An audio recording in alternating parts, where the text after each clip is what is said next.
Doma Sports Talk worldwide with some news from the world of boxing. So y'all know what time it is. You ain't in a rush to get concussed, baby. Now, over the weekend, most of the boxers are in England. Turkey Alashi has, renewed the Ring magazine. And make sure this is clear. The Ring magazine, the last thing that we cared about were actually, most of the time people are online, so it's not really magazines out there anyway. But the other thing, for those who forgot, Ring magazine was marred in a racist rant email thing, right? Racist remarks about Al Heyman, calling him the N word and Black Hitler and all those things, going back and forth. That was the boxing Bible, right? And going back and forth with one of the biggest promotion companies, which would be Golden Boy Promotions, right? Going back and forth. Never having to excuse themselves or apologize for their transgressions, because basically the transgressions happen to black people. So the thing that you have to understand is, in America, rule number one is never apologize to black people. They don't. Have you seen apologies? Think about it. Did you ever see apologies? Has Ryan Garcia apologized for taking drugs against Devin Haney? Right? You never have to apologize. That's the key. That's right wing 101. Never apologize. So they never have to apologize. It'll just go away because there will not be an outrage for it. So that's Turkey Alashi. I've told you he's coming into boxing, and I told you he'll be banned in the USA because at the end of the day, USA likes to just stipulate who's the best, and they make rules for these people. And that's what's going on in this video. I'll explain a certain instance where that is. Right now, we're talking about the Terrence Crawford, the legend in Terrence Crawford, versus Canelo Alvarez. And he have to go up a few weight classes to fight him. Now, a lot of people don't want to see this fight because he has to go up in weight to fight him, saying that his last fight against Madrimov was close when he went up to 154. That is his fourth weight division. And going up fighting Canelo is probably an insurmountable type of thing that you're trying to do. But Terrence Crawford is, old, probably about to get out of here. He's older than Canelo Alvarez by 4 or 5 years. And, he wants to have significant fights. And the other thing is, people call Canelo great all the time, right? So that's why it's a legacy fight. I don't think Canelo's that great, me personally. That's only because the great fighters will refuse to have great fighters in their divisions without fighting them. And Canelo has done the exact opposite. In every division he's been in, he's just not going to fight those great ones, right? I don't want to get into it every time, but undisputed fight against Demetrius Andrade and saying no to that instead of going up in the easier division, 168, and fight easier guys. Callum Smiths of the world, Billy Joe Saunders, and Conor Plant, 3 fights instead of 1 to become undisputed, right? And now we're at 168 pounds, right? And this is what's going to get me to what I'm trying to say. For those that don't want to see Terrence Crawford versus Canelo Alvarez, we wouldn't be here if there was no fear. And the sanction embodies gear. Now, gear is just a German word for greed. I just needed a rhyme there, right? At the bottom line is this, right? If the sanctioning bodies weren't so damn greedy and think they can make money from Canelo Alvarez, they would have forced Canelo to fight the people that he had to fight, right? In his own division, if we're talking about 168, right?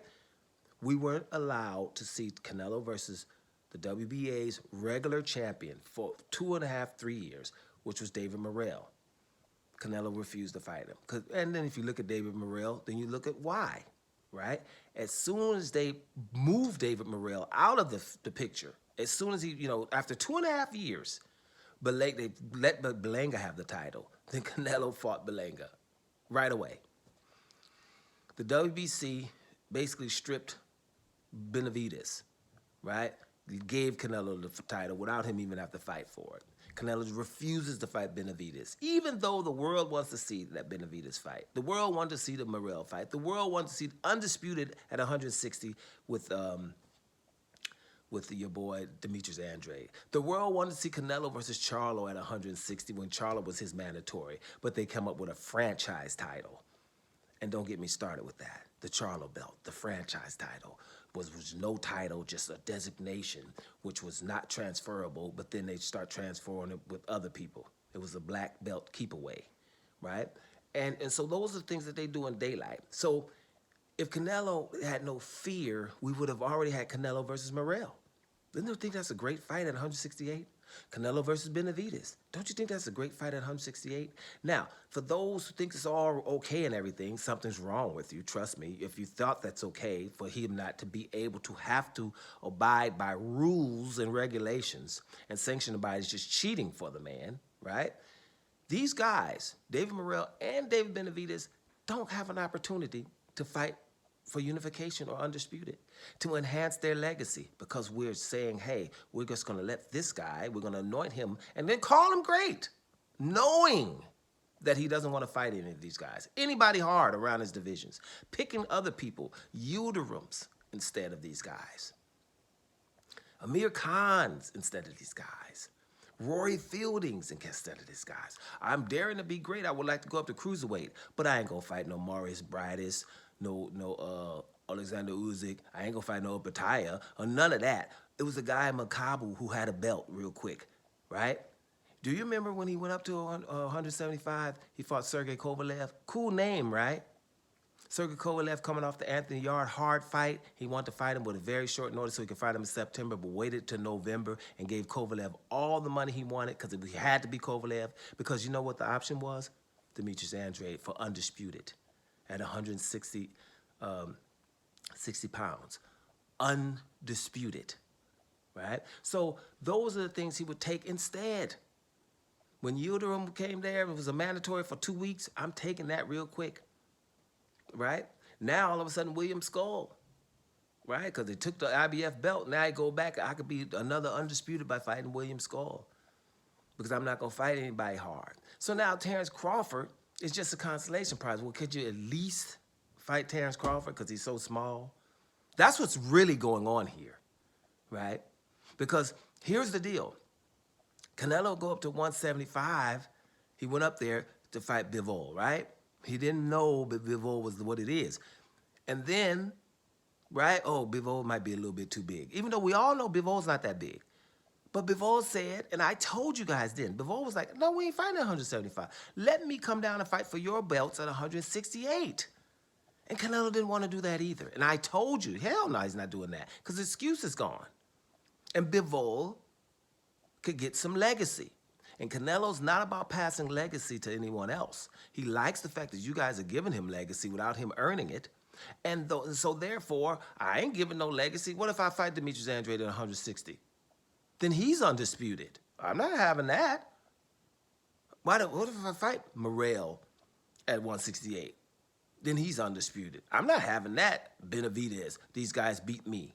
I'm not having that. So you guys are not saying anything. No one will investigate the WBC or the WBA for just changing their rules for Canelo. So why would he? There's no reason. And you fans are enablers. He understands what I always say, and the pun is intended before I say it. Racism trumps everything else. Your values, your integrity, all of it. It's an emotion you can't really shake off for some damn reason. And most of the time, the people that you racist against ain't never done nothing to you.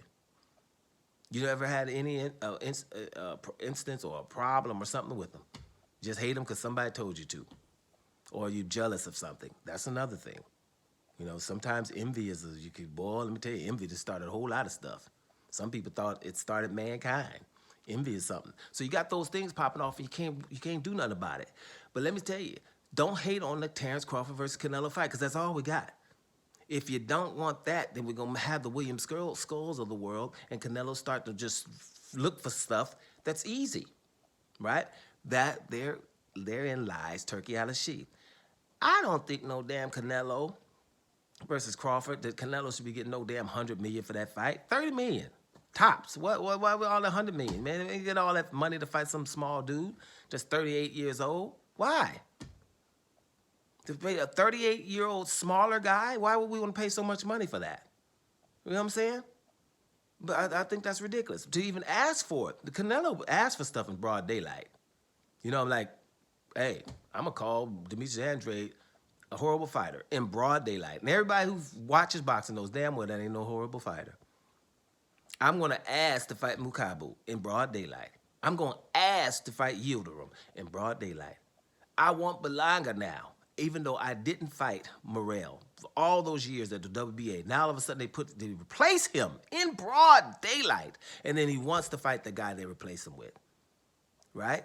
Just like when he was at 154, the mandatory for Demetrius Andrade. Demetrius Andrade is a champion, begging for him to fight. I thought you wanted to fight a champion, right? That's Demetrius Andrade. They replace him with Leon Smith, and he fights for the same belt he didn't want to fight for, a Leon Smith, in broad daylight. So you've created the monster, Frankensteins. You don't never worry about the monster. I ain't worried about Canelo. You created him. If nothing never happens to this guy, now you have what you got. A spoiled brat. Run up here, and then, because no one says anything to him, and no one says nothing to the sanctioning bodies who helped him and enabled him. So, damn it, all we got is Canelo versus Terence Crawford, so stop hating on that. Because if you don't, if it wasn't for the fear, we wouldn't even be here. Do you got it? Because actually, he's supposed to be fighting the dudes his size. And no one wanted him to do that. Now they got to fight at 175 pounds without having any legacy at 168. Gracias, Canelo, and the damn fans. Doma Sports Talk, worldwide. And I'm up out of here, y'all.